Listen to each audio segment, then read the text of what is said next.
अस्सलाम वालेकुम। I hope you all doing well. This is Madiha from housewife tale blog. आज मैं आप लोग के लिए अलिफ अल्लाह और इंसान की 24वीं किस्त के साथ हाजिर हुई हूँ। नज़ीर हुसैन सुबह सवेरे हॉस्पिटल में डॉक्टर दानिश के कमरे के सामने बेंच पर आलती पालती मारे बैठा था। वो 2 रोज़ से डॉक्टर दानिश की तलाश में कई हॉस्पिटल्स में अखबार पकड़े मारा मारा फिरता रहा था। वो रात को बहुत देर से मतलूबा हॉस्पिटल में पहुंचा, मगर सिक्योरिटी गार्ड ने उसे अंदर घुसने नहीं दिया और सुबह आने को कहा। वो सारी रात हॉस्पिटल के बाहर लॉन में बैठा रहा और सुबह सवेरे अंदर दाखिल हुआ। खाकरोब भी सफाइयाँ कर रहा था और उसे बार बार बेंच से उठाते। कभी वो एक बेंच से उठकर दूसरे पे जा बैठता और कभी ज़मीन पे बैठ जाता। उसे कई बातों पर गुस्सा आ रहा था, मगर बेटे की मोहब्बत और सबसे ज़्यादा ज़ैनब की पुरुम्मीद दुआओं की खातिर आना पड़ा। ज़ैनब की सफ़ेद बूढ़ी आंखें सिर्फ एक ही उम्मीद से रोशन थीं कि इसका बेटा कब इससे आ मिलेगा। ज़ैनब ने किस तरह रो रो कर नज़ीर हुसैन को मनाया था कि वो पिछली सारी तल्ख बातों को भूल जाए और बेटे को मना कर घर लेकर आए। वो ज़रूर आ जाएगा और इसको यकीन दहानी करानी पड़ी। नज़ीर हुसैन उसे दूसरे शहर ढूंढने आ गया। बेशुमार वसवसों और ख़दशात के अलावा इसके अंदर ऐसी उम्मीद भी थी जो उसे बहुत हिम्मत ना हारने पर मजबूर कर रही थी। वो बहुत थका हुआ था और इसने पेट भरकर खाना भी नहीं खाया था, लेकिन उसे उम्मीद थी कि जैसे ही इसका बेटा इसके गले से लगेगा इसकी सारी थकन और भूख मिट जाएगी। वो कैसे इसे मिलेगा, उसे देखकर क्या कहेगा, उसे कैसे बताएगा कि इसकी माँ इसकी जुदाई में किस कदर बेताब है और बीमार पड़ गई है। इतनी बहुत सारी बातों के बावजूद वो ख़ुद को अपनी बातों का जवाब देता था और उसके अंदर खुशी और उम्मीद के दिए रोशन होने लगते। वो घर से धुला हुआ सफ़ेद जोड़ा पहन कर निकला था, मगर वो रोज़ इधर से उधर ख्वार हो रहा था और इसका सफ़ेद जोड़ा गंदा हो गया था। इसके बाल बिखरे हुए और चेहरे की मिलगुजी रंगत सियाह हो रही थी। थकन के आसार इसके चेहरे पर नुमायाँ हो रहे थे। उसने एक रुमाल में अखबार को अच्छी तरह लपेट कर अपने हाथ में पकड़ रखा था। आहिस्ता आहिस्ता लोगों की आमद में इजाफा होने लगा। वो बार बार काउंटर पर जाकर दानिश डॉक्टर के बारे में पूछता कि डॉक्टर साहब कब आएंगे। कौन डॉक्टर दानिश? रिसेप्शनिस्ट पूछती तो वो सोच में पड़ जाता। हाँ, वो जल्दी से बौखलाकर कहता, वो बहुत देर से आते हैं, इन्हें सिर्फ चंद मरीज़ चेक करने होते हैं ना। और आप? रिसेप्शनिस्ट लड़की ने हैरत से उसे देख के पूछा। क्या आप इनकी फ़ीस दे सकते हैं? इनकी फ़ीस बहुत ज़्यादा है और गरीब लोगों का वो मुफ्त इलाज नहीं करते, लड़की ने रुक रुक के कहा। मैं मरीज़ नहीं हूँ, मुझे उनसे ज़ाती काम है। नज़ीर हुसैन ने कुछ सोचते हुए जवाब दिया। ठीक है, आप इंतज़ार करें, लड़की ने कहा। तो नज़ीर हुसैन मायूसी से बेंच पे जाके बैठ गया। उसने तो हमारा रखा हुआ नाम भी बदल लिया है। उससे तो हम सबसे नफ़रत थी, न जाने क्यों इसके दिल में हमारे लिए इतनी नफ़रत बढ़ गई है। इतनी नफ़रत तो हमसे छोटू ने भी नहीं की, जिसको हम ढंग से पाल भी नहीं सके। ज़ैनब ने अपनी सारी मोहब्बत इस पर निछावर कर दी, खुद ना खाया और इसे खिलाया, रात रात भर इसके लिए जागती रहती थी, मगर इसने तो ज़ैनब की मोहब्बत को भी अहमियत नहीं दी। हो सकता है अब बदल गया हो, अब तो वो बूढ़ा हो रहा है ना। उम्मीद और नाउमीदी की बातें सोच सोच कर इसका दिमाग थक सा गया था। डॉक्टर दानिश दिन ढले ब्लैक 3 पीस सूट में मलबूस हॉस्पिटल तशरीफ़ लाए। रंग और नकूश वैसे ही थे, मगर अच्छे लिबास ने शख्सियत को निखार दिया था। नज़ीर हुसैन उसे देखते ही उठ खड़ा हुआ, मगर उन्होंने इसकी जानिब एक बार भी नहीं देखा। नज़ीर हुसैन फटे जज्बात में लबरेज इनके पीछे ही इनके कमरे में दाखिल हो गया। एक नौजवान लड़के ने उसे रोकना चाहा, मगर वो ज़बरदस्ती अंदर घुस गया। डॉक्टर दानिश ने मुड़कर हैरत से नज़ीर हुसैन की जानिब देखा। कौन है आप? डॉक्टर दानिश ने निहायत सपाट लहजे में पूछा। इकबाल हुसैन, मैं हूँ तुम्हारा बाप। क्या तुमने मुझे नहीं पहचाना? अपने बाप को नहीं पहचाना? नज़ीर हुसैन ने इंतहाई हैरत से पूछा। कौन इकबाल हुसैन? मैं आपको नहीं जानता और ना ही किसी इकबाल हुसैन को। मैं डॉक्टर दानिश हूँ, सिर्फ डॉक्टर दानिश। डॉक्टर दानिश ने बेरुखी से जवाब दिया तो नज़ीर हुसैन का चेहरा एकदम सुर्ख हो गया। क्या तुम अपनी माँ ज़ैनबे को भी भूल गए हो, जो तुम्हारी जुदाई में रो रो के अंधी हो गई है? नज़ीर हुसैन ने आह भर के पूछा। आपको गलतफहमी हो रही है, मेरे वालिदैन तो बचपन में ही फौत हो गए थे, डॉक्टर दानिश ने कदरे बेबाकी से कहा। तो नज़ीर हुसैन ने फटी पड़ी निगाहों से उसकी जानिब देखा। कोई चीज़ छनाके से उसके अंदर टूट सी गई। उसने कुछ कहना चाहा, मगर इसके लब साकित हो गए। उसने पथराई निगाहों से डॉक्टर दानिश की जानिब देखा और इसकी आंखों में नमी सी भरने लगी। अब आप जा सकते हैं, मेरा वक्त बहुत कीमती है, मेरे मरीज़ मेरा इंतज़ार कर रहे हैं, डॉक्टर दानिश ने कदरे तुर्श लहजे में कहा। तो नज़ीर हुसैन को अपनी इंतहाई बेइज्जती महसूस हुई और वो अपनी नम आँखों को अपनी हथेलियों से रगड़ते हुए बाहर निकलने लगा और बेबसी हसरत से डॉक्टर दानिश की जानिब आखिरी बार देखा। और सुनिए, किसी से ताल्लुक़ बनाने से पहले अपनी औकात ज़रूर याद कर लिया करें। डॉक्टर दानिश ने इंतहाई कराहियत से नज़ीर हुसैन को सर से लेकर पाँव तक देखा और नागवारी का इजहार करते हुए कहा, इंसान अपनी औकात ही तो भूल जाता है। नज़ीर हुसैन ने इंतहाई ज़ब्त करने के बावजूद मजबूरन कहा, अगर यहाँ आने से पहले आप अपनी हैसियत याद रखते तो आपके लिए बेहतर होता। डॉक्टर दानिश ने खफगी से कहा, गलती हो गई, मैं भूल गया कि मैं सर्कस में काम करने वाला जोकर किसको मिलने जा रहा हूँ। इतने बड़े इंसान को जिसे सिर्फ अपनी हैसियत और औकात का पता है, बाकी सब इसके सामने रेंगने वाले कीड़े मकोड़े हैं। माफ़ करना साहब, गलती हो गई। नज़ीर हुसैन इसके आगे दोनों हाथ जोड़कर बोला और बेसाख्ता इसकी आंखों से आंसू बह निकले। डॉक्टर दानिश ने नखूत से इसकी जानिब देखा और दरवाज़ा खोलकर उसे बाहर जाने का इशारा कर दिया। नज़ीर हुसैन ने आखिरी बार उसकी जानिब देखा और रुमाल में लपटी अखबार को निकालकर इसके पुर्जे पुर्जे करके वहाँ से चला गया। डॉक्टर दानिश ने अखबार के एक पुर्जे को उठाकर देखा, इसमें अपनी तस्वीर देखी और गहरी सांस ली। रबिश। वो ज़ेरे लब बड़बड़ाया और बाहर बैठे एक स्वीपर को बुलाकर वो कमरे की सफाई करते और जेब में से सिगार निकालकर सुलगाया और इसके गहरे गहरे कश लगाने लगे। नज़ीर हुसैन का दिल बुरी तरह से टूट चुका था। इसके अंदर उम्मीद के सारे दिए बुझ चुके थे। बेटे से मिलने की आस और खुशी दम तोड़ चुकी थी। इसका दिल ऐसे गम और दुख से लबरेज था जिसको बर्दाश्त करना इसके बस में नहीं था। इसकी आंखें मुसलसल बरस रही थीं। वो अपनी हिचकियां रोकने की कोशिश में नाकाम हो रहा था, मगर एकदम इसके मुंह से चीख सी बुलंद हुई और इसका कलेजा शिद्दत गम से फट रहा था। ऐसी तस्लील, और वो भी अपनी सगी औलाद के हाथों, इसे बर्दाश्त ही नहीं हो रही थी। मेरी ही गलती थी, मैं यहाँ क्यों चला आया। ज़ैनबे की बातों में आ गया और भूल गया कि वो यही अल्फाज आज से कई साल पहले भी कह चुका था। फिर भी वो पुरुम्मीद रहा। इसने क्यों उम्मीद बांधी? इकबाल हुसैन बिल्कुल भी नहीं बदला था। वो पहले की तरह ही बदलिहाज, अक्खड़ और तुर्श था। इसने पहले भी माँ बाप का कोई लिहाज नहीं किया था और न ही अब। न जाने क्यों वो ऐसा था।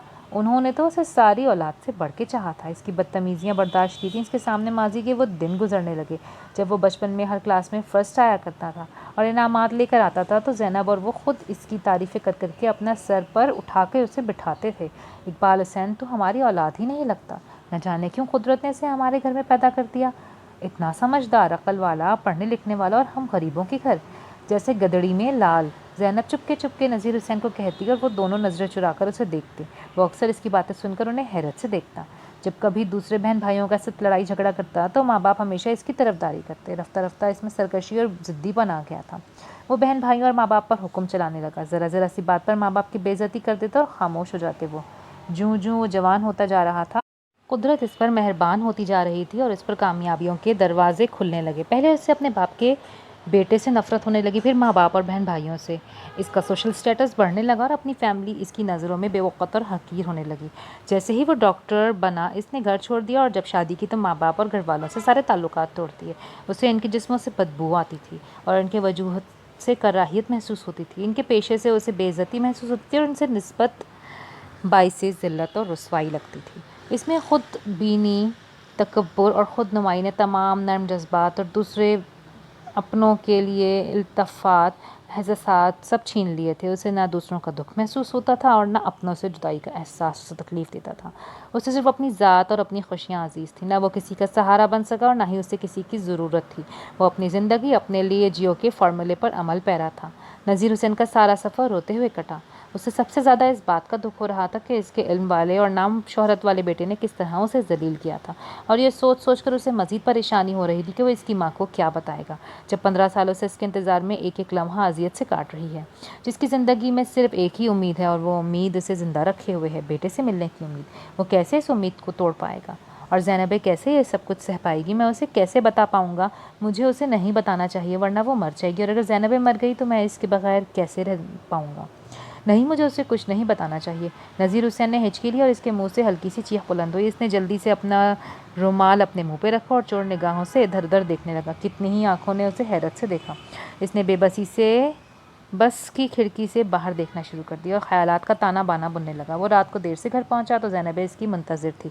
वो 2 रातों से बिल्कुल भी नहीं सोई थी, यही सोच कर कि अगर इकबाल हुसैन अचानक आ गया और उसे सोता हुआ पाकर उसे इंतज़ार ना करना पड़े, या फिर उसे सोया हुआ देखकर कहीं वापस ना चला जाए। वो था भी तो जल्दबाज और अक्खड़। ज़ैनब की अपनी सारी सोचें उसको आती और वो सोच सोच कर ज़ेरे लब मुस्कुराती। ज़रा सी आहट पर इसका दिल धड़कने लगता। उसे नज़र कुछ नहीं आता था, मगर वो दरवाजे की तरफ चेहरा किए बैठी रही। इकबाल हुसैन आएगा तो इसके गले लग के बहुत रोएगा, वो भी बहुत रोएगी और उसे कहेगा कि अम्मा, मैं तेरे बगैर बहुत उदास था, اور میں بھی اسے بتاؤں گی کہ اس کے انتظار اور جدائی میں تو ایک رات بھی میں سکون سے نہیں سوئی، کبھی پیٹ بھر کر کھانا نہیں کھایا، کبھی ہنس کر کسی سے بات نہیں کی، اس کے انتظار میں کبھی گھر سے باہر قدم نہیں نکالا۔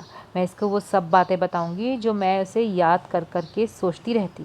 زینب کا دماغ اتنے سوالات اور جوابات سوچ سوچ کے تھک گیا تھا۔ دروازہ کھلا، نذیر حسین دبے قدموں گھر میں داخل ہوا، مگر زینب اس کے قدموں کی چاپ پہچانتی تھی۔ نذیر حسین، کیا تم آ گئے ہو؟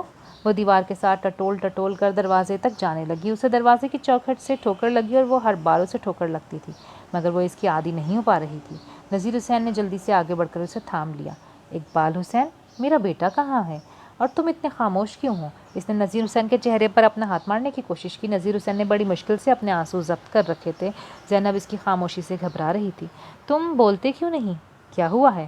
دیکھو، سچ سچ بتانا، وہ تمہیں ملا ہے کہ نہیں؟ زینب نے گھبرا کے پوچھا۔ نذیر حسین نے نہیں میں جواب دے دیا۔ نہیں؟ بھلا یہ کیسے ہو سکتا ہے؟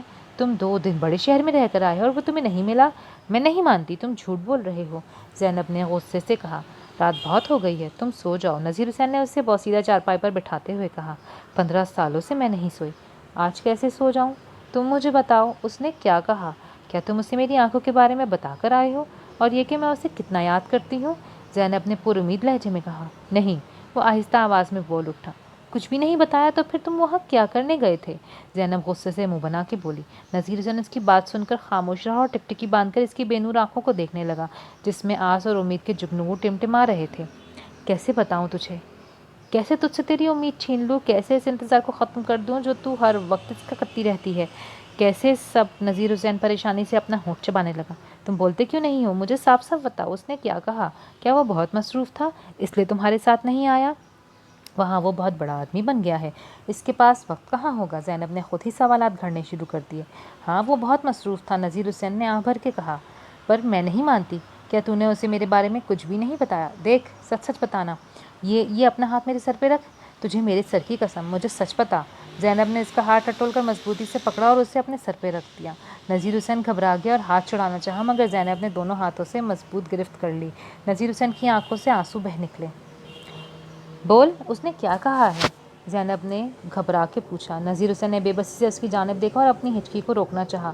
تو بولتا کیوں نہیں ہے؟ زینب نے غصے سے کہا اور ایک ہاتھ سے اس کے چہرے پر ہاتھ پھیرا، اس کے ہونٹوں پر اور اس کی آنکھوں پر۔ اسے روتا محسوس کر کے اس کا دل بے قرار ہونے لگا۔ اسے یوں محسوس ہونے لگا جیسے اس کی سانس بند ہونے لگی ہے۔ بتا جو میں نے کہا، تجھے میری قسم، ورنہ میں مر جاؤں گی، زینب نے انتہائی اضطراب سے کہا۔ اس نے کہا کہ کیا؟ کہ اس کے ماں باپ بچپن میں ہی مر گئے ہیں، نذیر حسین نے ہچکیاں بڑھتے ہوئے کہا، پھر اپنی آنکھوں میں آنسو لے آیا اور پھوٹ پھوٹ کے رونے لگا۔ زینب کی گرفت اس کے ہاتھ پر ڈھیلی پڑ گئی، اس کا دل اور سانسیں اچانک تھم گئیں، اس کی پتھرائی آنکھوں سے آنسو ایک جھڑی کی طرح بہنے لگے۔ لب خاموش ہو گئے، جسم میں گویا نہ حرکت رہی نہ حرارت، وہ جیسے پتھر کی ہو گئی۔ نذیر حسین سسکیاں بھرتا رہا اور روتا رہا۔ زینب نے اندر کیا کچھ ہو رہا تھا اس کی اسے کچھ خبر نہیں تھی۔ اس کے اندر کئی سالوں کی امید ختم ہو رہی تھی، آس کے ٹمٹماتے جگنو دم توڑنے لگے تھے۔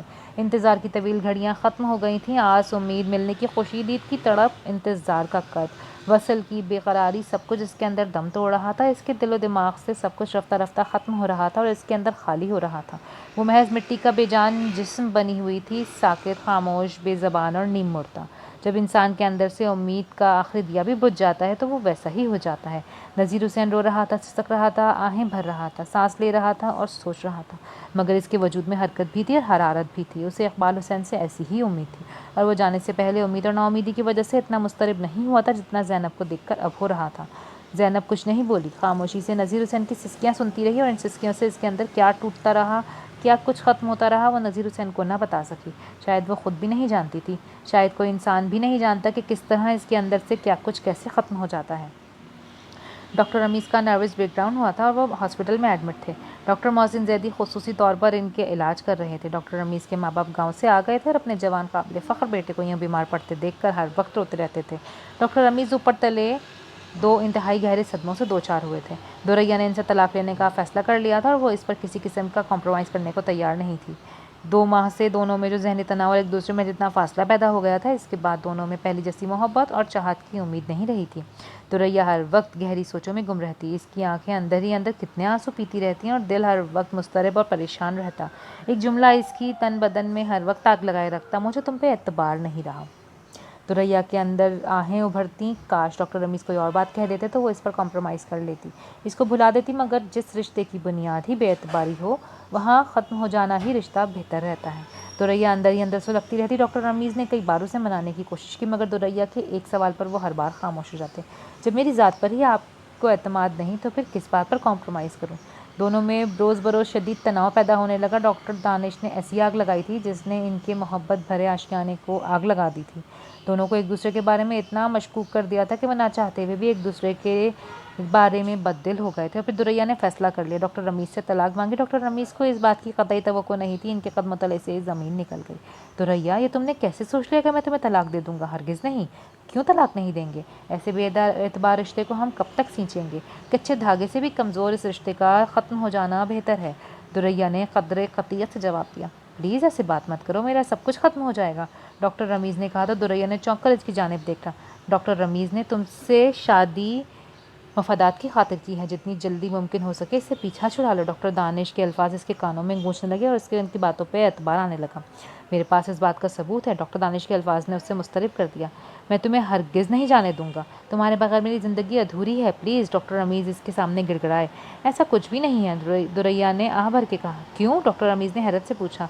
हम दोनों के दिल एक दूसरे से दूर हो गए हैं। इनमें मोहब्बत की जगह नफ़रत और शकूक व शुबहात ने जगह ले ली है, और जिन दिलों में एक दूसरे के लिए शक पैदा होता है वो कभी भी एक दूसरे से सच्ची मोहब्बत नहीं कर पाते, वो हमेशा दूर ही रहते हैं। इसीलिए हम दोनों को एक दूसरे से जुदा हो जाना ही बेहतर है, दुरैया ने दो टोक अल्फाज में कहा और अपना सामान पैक करने लगी।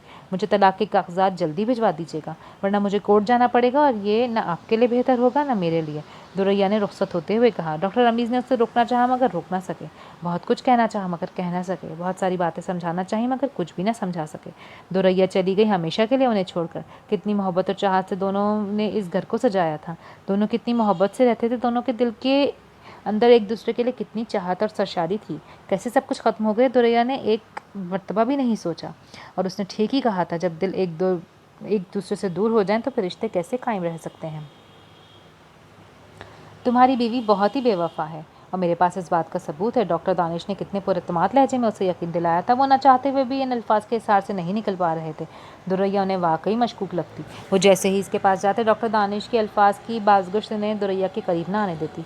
वाकई दोनों एक दूसरे ऐसे रिश्ते में दरार में पैदा हो गए थे जो इन्हें एक दूसरे से मिलने नहीं देती थी। दुरैया ने ठीक फैसला किया था, ऐसे रिश्ते का ख़त्म हो जाना ही बेहतर है, और उन्होंने बहुत टूटे दिल और बहुत से आंसुओं के साथ तलाक के कागजात पर साइन करके उन्हें दुरैया को भिजवा दिया।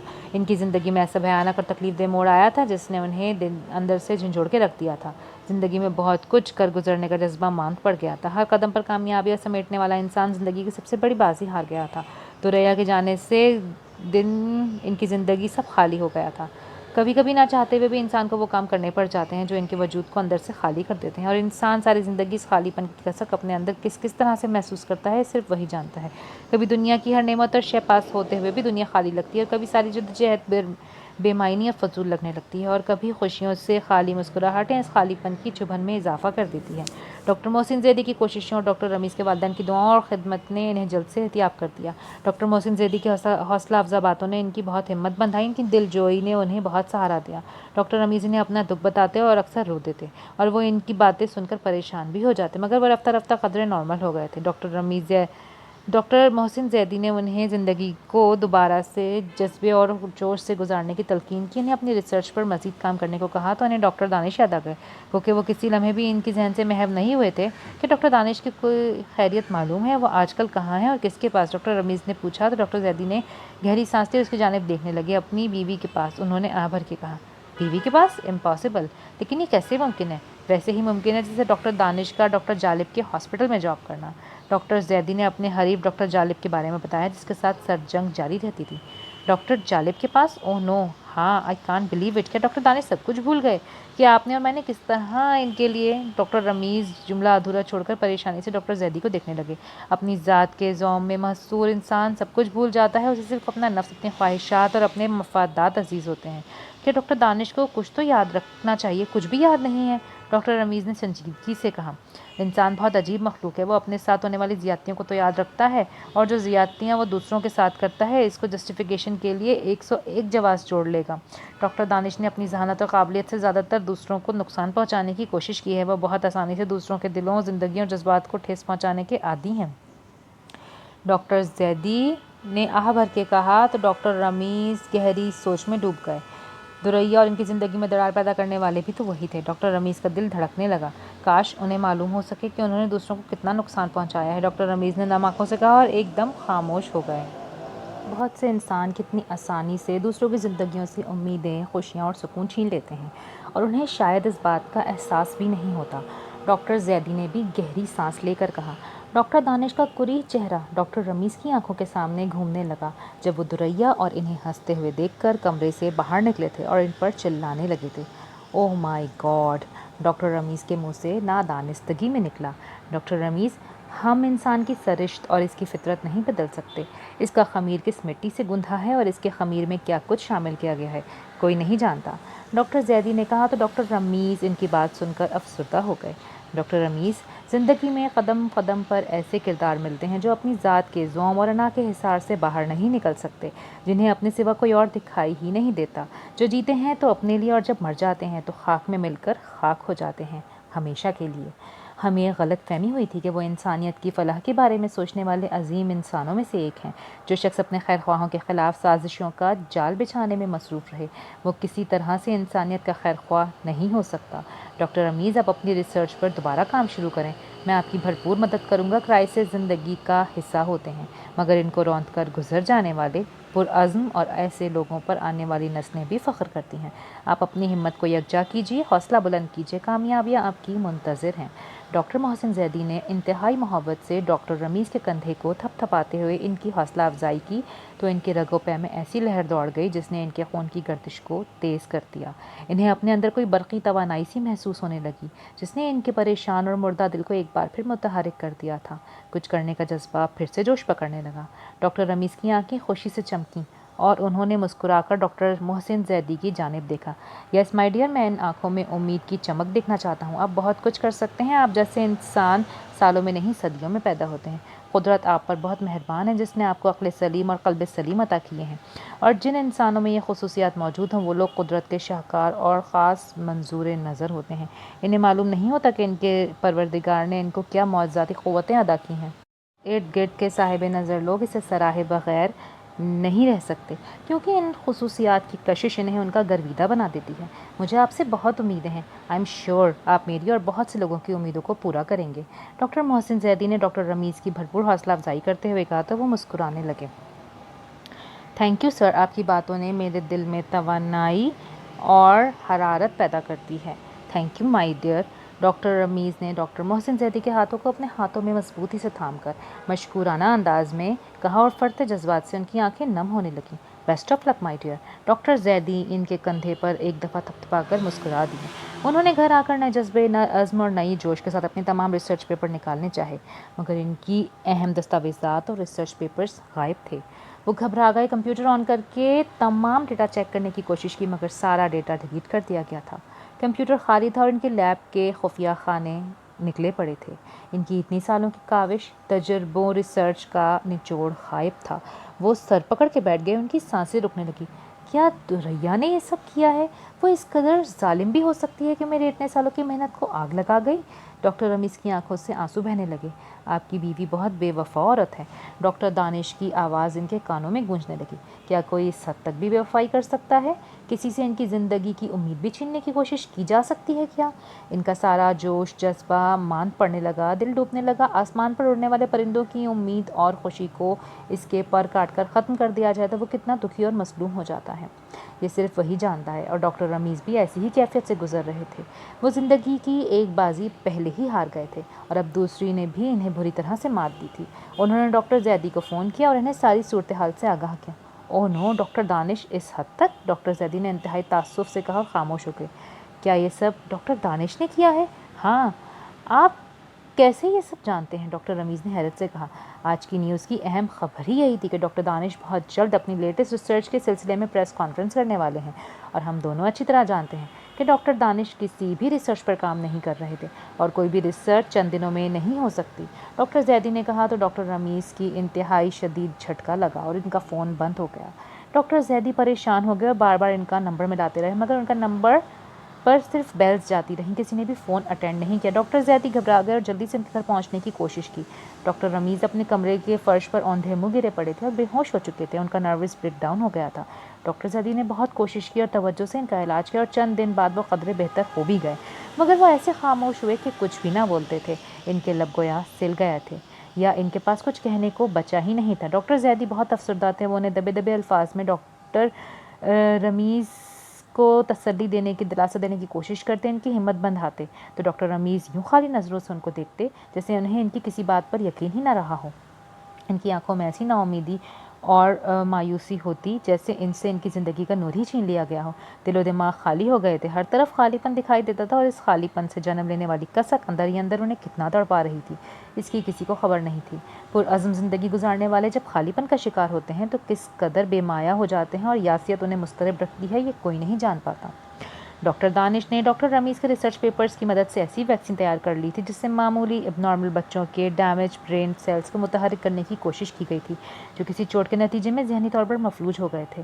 یہ تجربہ کسی حد تک کامیاب رہا تھا اور چند بچے ٹھیک بھی ہو گئے تھے۔ اس ویکسین نے ایک تہلکہ مچا دیا تھا اور ایسے بچوں کے والدین کے اندر امید کی نئی صبح روشن کی تھی۔ وہ بے حد خوش تھے مگر پیدائشی طور پر اب نارمل بچوں کے بارے میں یہ ویکسین اتنی کارگر ثابت نہیں ہوئی تھی اور اس بات کا علم صرف اور صرف ڈاکٹر دانش کو ہی تھا، لیکن وہ اس بات کا بھی دعویٰ کر رہے تھے۔ پوری دنیا سے انہیں مبارکباد کے فون کالز آ رہے تھے، ان کی شہرت کا ڈنکا ہر جانب بج رہا تھا، ان کی تحقیق کو بے حد سراہا جا رہا تھا اور ان پر فخر کیا جا رہا تھا، ان کے لیے ایوارڈز کا اعلان کیا جا رہا تھا۔ اس ریسرچ نے ان کو ہیرو بنا دیا تھا۔ فخر و غرور نے ڈاکٹر دانش کا دماغ ساتویں آسمان پر پہنچا دیا تھا۔ پریس کانفرنس کے بعد تو گھر میں ان کی تعریفیں ہی تعریفیں ہو رہی تھیں، ہر گھر ان کی تعریفوں سے گونج رہا تھا۔ میں نے یہ کام دکھی انسانیت کی خدمت کے لیے کیا ہے، ڈاکٹر دانش نے ایک انٹرویو میں کہا۔ ڈاکٹر محسن زیدی دانت پیس کے رہ گئے۔ اتنا جھوٹ، اتنا دھوکہ اور اتنی ایکسپلائٹیشن، انسان اس حد تک بھی گر سکتا ہے کیا؟ کس قدر آسانی سے دوسروں کے حق پر ڈاکہ ڈال کر کتنا مطمئن اور پرسکون ہوتا ہے یہ انسان۔ ڈاکٹر زیدی کو ان کا انٹرویو سن کر غصہ آ گیا اور ان سے شدید نفرت محسوس ہونے لگی۔ کاش ڈاکٹر رمیز کے پاس کچھ تو ثبوت ہوتا اور ان کی جو ریسرچ پیپر شائع ہوئے تھے اور اس ویکسین سے متعلقہ نہیں تھے، ویکسین پر کام انہوں نے بعد میں کیا تھا لیکن وہ کام ابھی ادھورا تھا، اس پر مزید ریسرچ ابھی باقی تھی اور اس کام کو مکمل کر کے ڈاکٹر دانش نے سارا کریڈٹ خود لے لیا تھا۔ ڈاکٹر رمیز کی ساری محنت اکارت گئی تھی، ان کے ہاتھ میں کچھ بھی باقی نہیں رہا تھا۔ دوریا کے جانے سے ان کے اندر کا خالی پن اور بڑھ گیا تھا اور اتنی محنت چھن جانے سے ان کا ہر جذبہ ماند پڑ گیا تھا۔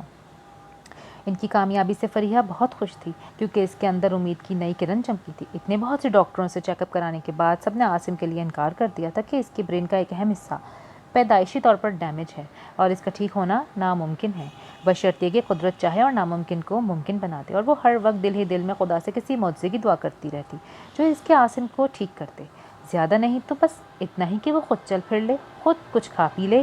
اس کی معذوری دیکھ دیکھ کر اس کا دل کرتا تھا، وہ ماں تھی، اس کے لیے کوئی ایسی بات بھی نہیں سوچ سکتی تھی جو اس کے لیے مزید اذیت کا باعث بنے۔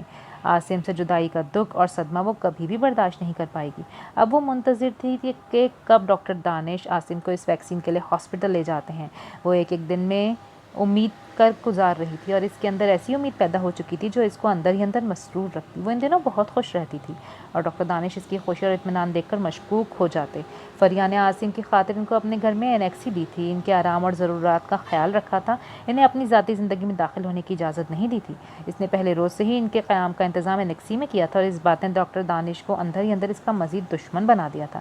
شریف گن کا فون اس کا فریہ سے ملنے آنا انہیں بری طرح کھٹکتا تھا۔ شریف گن کے بارے میں سن کر ان کے تن بدن میں آگ لگ جاتی مگر وہ خاموش رہتے۔ رفتہ رفتہ شریف گن نے فریہ کو فون کرنا بھی بند کر دیا تھا اور اس سے میل جول بھی تقریباً ختم کر دیا تھا، ورنہ وہ فریہ کے بارے میں بہت پوزیسو ہو گیا تھا اور کئی بار اس کو شادی کی آفر بھی کی تھی۔ فریہ اس کی بات سن کر پہلے تو انکار کر دیتی مگر آہستہ آہستہ وہ اس کی محبت کی اسیر ہونے لگی، اس کی چاہت اس کے اندر کے سونے پن کو جھنجھوڑنے لگی، اس کا سکون تہہ و بالا کرنے لگی۔ اسے شریف گن کی ضرورت شدت سے محسوس ہونے لگی۔ اس نے شریف گن کو یہ کہہ کر مطمئن کر دیا کہ وہ بہت جلد ڈاکٹر دانش سے طلاق لے کر اس سے شادی کر لے گی۔ دونوں مطمئن ہو گئے اور اس پر موضوع پر بات نہیں کرتے تھے۔ نہ جانے اچانک کیا ہو گیا کہ شرفکن بہت مصروف ہو گیا۔ وہ فریہ کو نہ تو صبح سویرے وش کرتا، نہ آفس میں لنچ بریک میں اسے فون کرتا، نہ ہی رات کو اسے گڈ نائٹ کہتا۔ فریہ کے لیے بہت حیرانگی کی بات ہوتی تھی۔ اس نے ایک دو بار اس سے وجہ دریافت کرنی چاہی تو بھی اس نے مصروفیت کا بہانہ بنا کر ٹال دیا۔ فریہ نے بھی اسے مزید کریدنا مناسب نہیں سمجھا۔ فریہ کو وہ 2 اہم پروجیکٹس ملے تھے اور وہ اس میں بہت مصروف رہتی تھی۔ اس نے اپنی فیلڈ میں بہت شہرت حاصل کر لی تھی اور ڈاکٹر دانش اس کو یوں مصروف اور مشہور دیکھ کر اور اپسیٹ ہو جاتے۔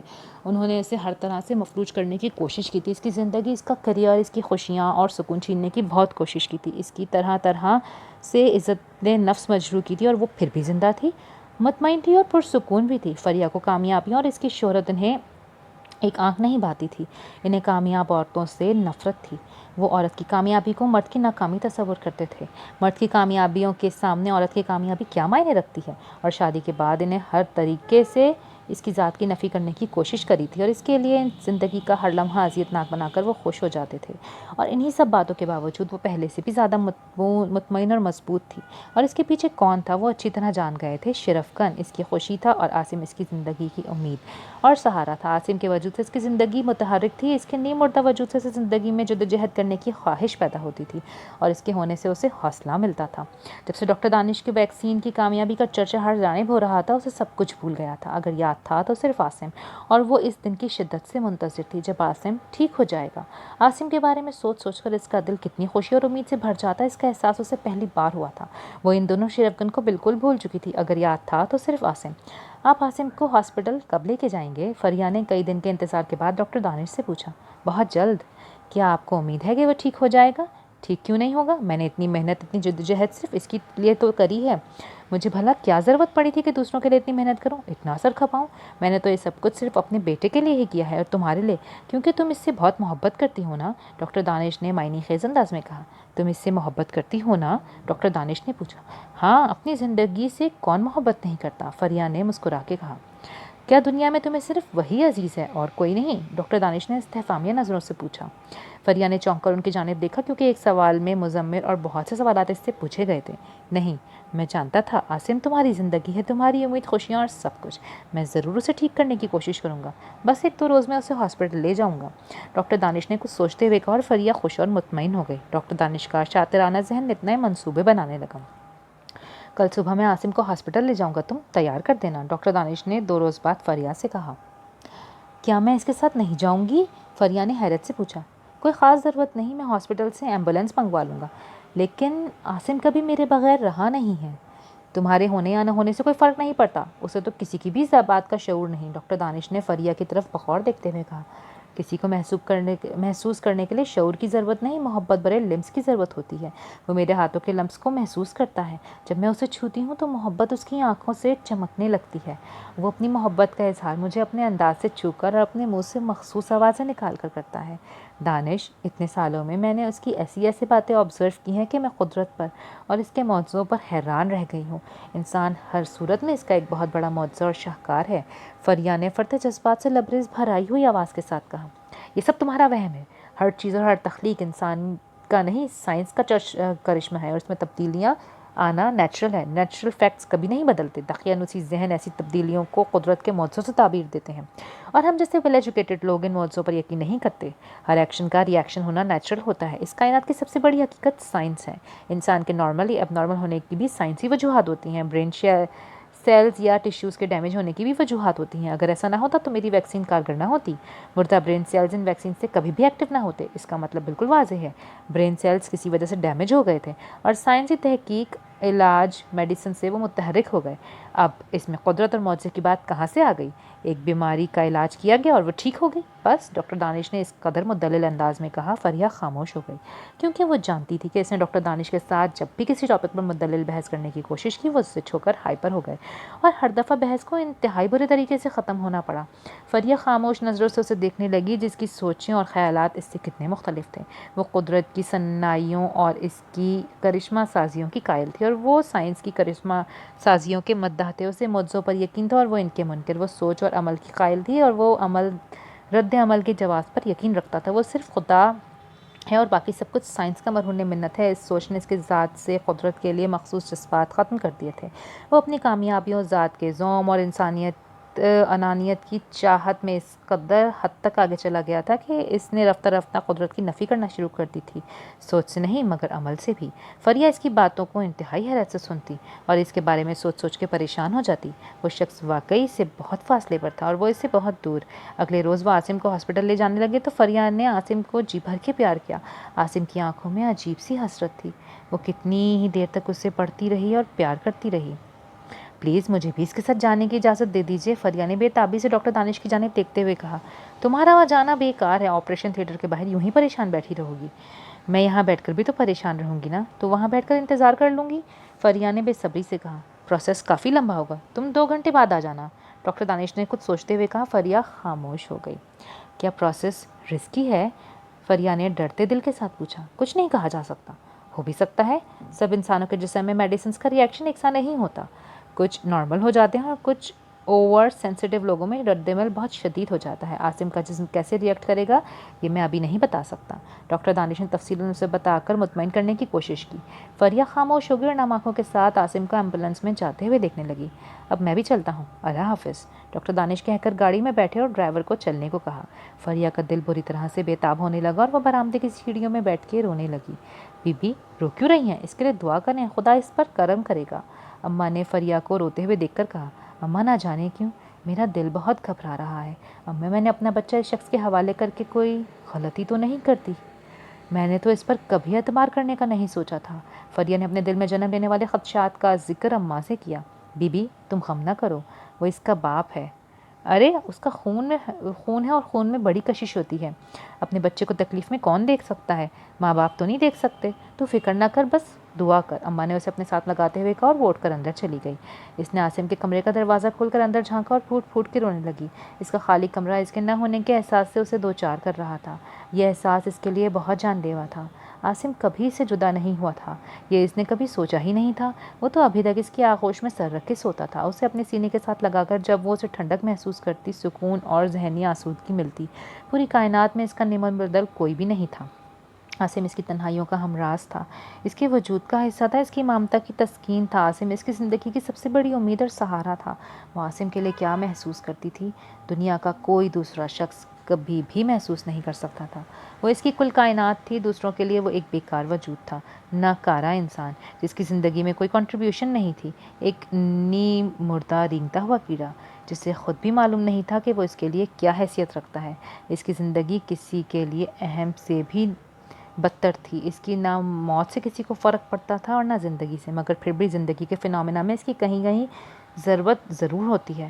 عاصم بھی فریہ کی زندگی کے لیے بہت ضروری تھا، اسے دیکھ کر، اسے چھو کر، وہ محسوس کر کے فریہ کو متحرک ہونا پڑتا تھا، اس کے اندر وجود میں زندہ رہنے کی امنگ اور لگن پیدا ہونے لگتی تھی۔ اس کی آنکھوں کے سامنے عاصم کی زندگی کا ایک ایک پل گزرنے لگا اور اس کی آنکھوں سے آنسوؤں کی شدت بڑھ گئی۔ اس کی نظریں لاؤنج کی دیوار پر لگی کلاک پہ تھی اور 2 گھنٹے کے گزرنے کا شدت سے انتظار کر رہی تھی۔ اس سے تو چند منٹ نہیں گزر رہے تھے، 2 گھنٹے کیسے گزارے گی؟ 2 گھنٹے، ڈاکٹر دانش نے 2 گھنٹوں کا اسے کیوں کہا تھا؟ 2 گھنٹے میں کیا خاص بات تھی؟ ایک دم سے اس کا ذہن متحرک ہو کے سوچنے لگا اور وہ بے حد پریشان ہو گئی۔ اس کے دل میں وسوسے جنمنے لگے، وہ جتنا اس بارے میں سوچتی اتنی ہی پریشان ہو کر رونے لگتی۔ اماں میں ہاسپٹل جا رہی ہوں، میں مزید انتظار نہیں کر سکتی، میرا دل بہت گھبرا رہا ہے۔ فریہ نے اپنا بیگ کندھے پر ڈالا اور گاڑی کی چابیاں لے کر باہر چلی گئی۔ اماں اسے حیرت سے جاتا ہوا دیکھنے لگی۔ عاصم کے برین کو سینس لیس کیا گیا تھا اور وہ بے حس و حرکت ان کے سامنے آپریشن تھیٹر میں اسٹریچر پہ پڑا تھا۔ ڈاکٹر دانش نے تمام اسٹاف کو وہاں سے بھیج دیا اور وہ سب حیران بھی ہو رہے تھے۔ ڈاکٹر دانش، میرا خیال ہے یہ پہلا مریض ہے جو پیدائشی اب نارمل ہے اور جس پر آپ پہلی بار اپنی ویکسین ٹرائی کریں گے، کیا اس کے لیے کسی ٹیسٹ کے کرنے کی ضرورت نہیں؟ ڈاکٹر دانش کے اسسٹنٹ ڈاکٹر ماجد نے عاصم کے معصوم چہرے کی جانب دیکھتے ہوئے حیرت سے پوچھا۔ یہ میرا بیٹا ہے اور اس کے ٹیسٹ میں کر چکا ہوں، آپ بھی باہر جائیے، مجھے بہتر معلوم ہے کہ مجھے کیا کرنا ہے، مجھے اپنے کام میں نہ کسی کی مداخلت پسند ہے اور نہ ہی مجھے کسی کے مشورے کی ضرورت ہے، ڈاکٹر دانش نے قدرے رکھائی سے کہا تو ڈاکٹر ماجد خاموش نگاہوں سے ان کی جانب دیکھتے ہوئے باہر چلے گئے۔ ڈاکٹر دانش نے کمرے کا دروازہ بند کیا اور عاصم کی جانب دیکھنے لگے اور پھر کلاک کی جانب۔ اس کے برین کو سینس لیس کیے کافی ٹائم گزر گیا تھا۔ انہوں نے معنی خیز مسکراہٹ کے ساتھ عاصم کی جانب دیکھا اور مختلف انجیکشنز میں سے ایک ویکسین تیار کی اور اپنی تیار کردہ ویکسین میں اس کو مکس کر کے اسے انجیکشنز کے ذریعے لگا دی۔ عاصم نے 1-2 بار جھٹکے لیے، ڈاکٹر دانش بغور اس کی جانب دیکھتے رہے۔ اس کے جھٹکوں میں اضافہ ہونے لگا اور اس کے اندر عجیب سا اضطراب پیدا ہونے لگا، اس کے بے حس و حرکت وجود میں حرکت سی پیدا ہونے لگی۔ عاصم نے نیم بے ہوشی बेहोशी में अपने हाथ पांव मारे और इसके चेहरे पर जिस्म पर पसीना आने लगा।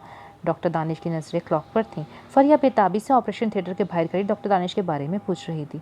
अंदर जाना मना है डॉक्टर साहब, ऑपरेशन थिएटर में मसरूफ़ हैं, आप बाहर बैठ के इंतज़ार करें, एक नर्स ने उसे कदर दुरुस्त लहजे में कहा। इंतज़ार? इसने बेबसी से कहा और नम आँखों के साथ दीवार के साथ लगकर खड़ी हो गई। कितना मुश्किल होता है यह इंतज़ार, एक एक लम्हा और एक एक पल असियत बन जाता है। न जाने हम इंसानों की ज़िंदगियों में इतना इंतज़ार क्यों लिख दिया गया है। इंतज़ार से किस कदर इज़्तिराब जन्म लेता है ये तो इंतज़ार करने वाले को मालूम होता है। ये कितना रूह फरसा और तकलीफ़देह होता है। न जाने कब मैं अपने बेटे को दोबारा देख सकूंगी। इसने इंतहाई मुस्तरब और बेकरार होकर सोचा। इसका दिल अजीब बेकरारी की कैफियत से दो चार हो रहा था। वो अपने आप को बेबस महसूस कर रही थी। इसका दिल चाह रहा था कि वो कुछ करे ऐसा जो इसके दिल को सुकून दे, मगर वो सबके दरवाजे पर धक्के खाकर ऑपरेशन थिएटर के अंदर जाना चाहती थी।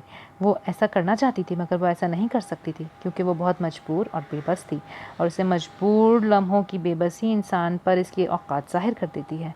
उसे अपनी हैसियत बताती है कि वो कितना लाचार है और अपने लिए बहुत कुछ चाहते हुए भी कुछ नहीं कर पाता। इंतहाई बेबसी से इसकी आंखों से आंसू गिरने लगे और उसने आँख भर के खिड़की से बाहर खुले आसमान की तरफ देखा। वसी नीलगों आसमान की जानिब देखते ही अंदर के फपोले फट गए और वो सिसकियाँ भरने लगी। दिलों का दर्द, जहनों की अजियतें और जिस्मों की तकलीफ़ों से सिर्फ दुआ आशना है। मेरे परेशान और मुस्तरब दिल की आवाज़ सुन गए। मेरे आसिम को इसकी सोच अधूरी रह गई और एकदम ऑपरेशन थिएटर का दरवाज़ा खुला और एकदम खलबली मच गई। फरिया भाग के दरवाजे की जानिब लपकी। इसके आसान ख़ता होने लगे और चेहरा जट पड़ने लगा। इसके कदमों तले से ज़मीन निकल गई। एक मुर्दा स्ट्रेचर इसके पास से गुजरा और इसका दिल ज़ोर ज़ोर से धड़कने लगा। उसे अपनी सांसें रुकती हुई महसूस हुई।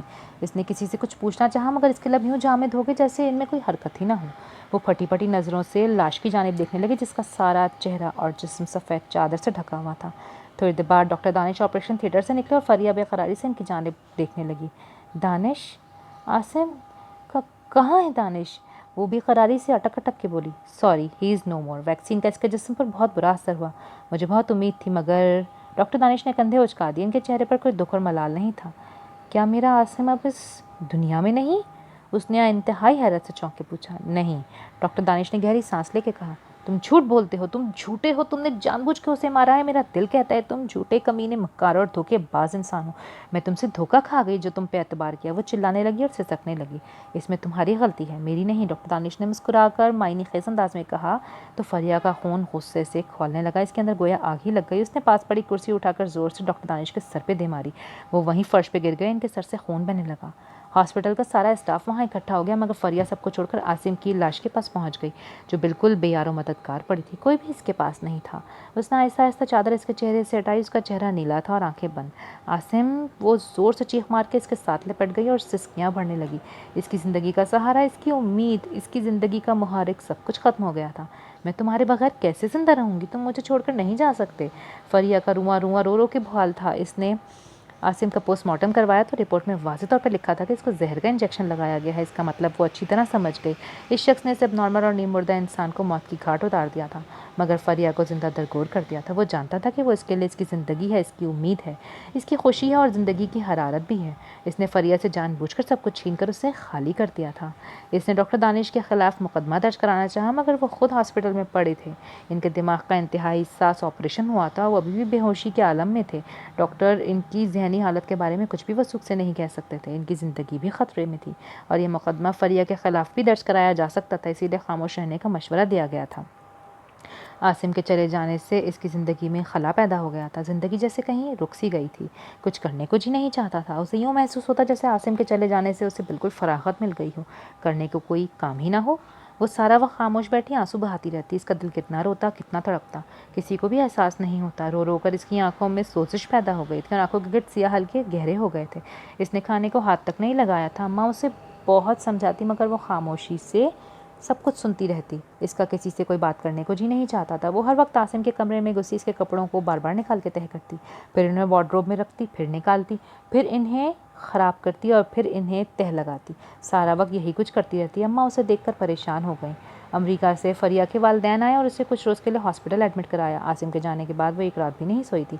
मुसलसल जागने से इसका जहन बहुत अपसेट हो गया था और वो बहकी बहकी बातें करने लगी थी। डॉक्टर्स ने उसे आराम का मशवरा दिया था और घर में हर तरफ से आसिम उसको चलता फिरता दिखाई देता। इसीलिए उन्होंने उसे हॉस्पिटल में एडमिट करवा दिया था। चंद रोज़ वो हॉस्पिटल में रही। डॉक्टरों ने उसे नींद के इंजेक्शन देकर सुलाया था।